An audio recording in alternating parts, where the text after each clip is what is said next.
आज की कहानी है अद्भुत गवाही। यह सुनकर गौरी शंकर का सिर लज्जा से झुक गया। रामलाल अपनी टोकरी पाकर प्रसन्न हो गया। शांतिपुर गांव में दो आदमी रहते थे। एक का नाम था रामलाल और दूसरे का गौरी शंकर। दोनों बहुत गरीब थे। रामलाल चाय का लेन देन करता था और गौरी शंकर चावलों का। दोनों मेहनत मजदूरी करके अपने परिवार का भरण पोषण करते थे। एक दिन एक टोकरी को लेकर दोनों में झगड़ा हो गया। रामलाल कहता कि यह टोकरी उसकी है, जबकि गौरी शंकर कहता कि टोकरी उसकी है। टोकरी में चावल तथा चाय दोनों के थैले रखे थे। गौरी शंकर ने कहा, देखो, इस टोकरी में चावल का थैला रखा है, इसलिए टोकरी मेरी है। रामलाल कहता कि तुम्हें अपना चावल का थैला दिख रहा है, लेकिन मेरा चाय का थैला नहीं दिख रहा। इन दोनों को लड़ते झगड़ते देखकर लोगों की भीड़ एकत्र हो गई। कोई उनका तमाशा देखता, कोई उनको समझाता, कोई झगड़े को निपटाने की बात करता।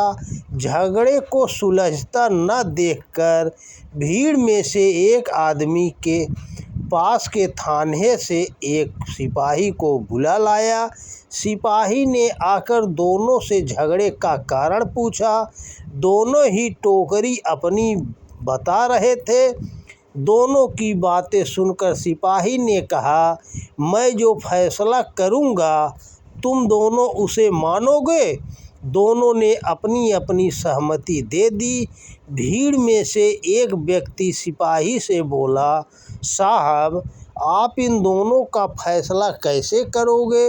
इनका तो कोई गवाह है ही नहीं। सिपाही ने चारों ओर देखा, फिर बोला, इसकी गवाही ये टोकरी स्वयं देगी कि यह किसकी टोकरी है। लोग हैरान हुए, बोले, साहब, यह टोकरी कैसे गवाही देगी? सिपाही ने अपने साथी से कहा, दोनों थैले बाहर निकाल कर रख दो और इस टोकरी को उल्टी करके 5 बार छड़ी से पीटो। इससे कहो कि यह ठीक ठीक गवाही दे। दूसरे सिपाही ने तुरंत टोकरी खाली कर उल्टी कर दी और 5 बार अपनी छड़ी से उसको पीटा तो उसमें से चाय की पत्ती के कुछ दाने जमीन पर गिर गए। जमीन पर चाय की पत्ती देखकर पहला सिपाही बोला, यह टोकरी रामलाल की है। भीड़ में एकत्र हुए लोग उस सिपाही की बुद्धि की सराहना करने लगे। भीड़ में से एक आदमी ने सिपाही से पूछा, आपने कैसे मालूम किया कि टोकरी रामलाल की है? सिपाही ने जमीन पर पड़े चाय के दानों की ओर संकेत करते हुए कहा, ये दाने बताते हैं कि टोकरी रामलाल की है।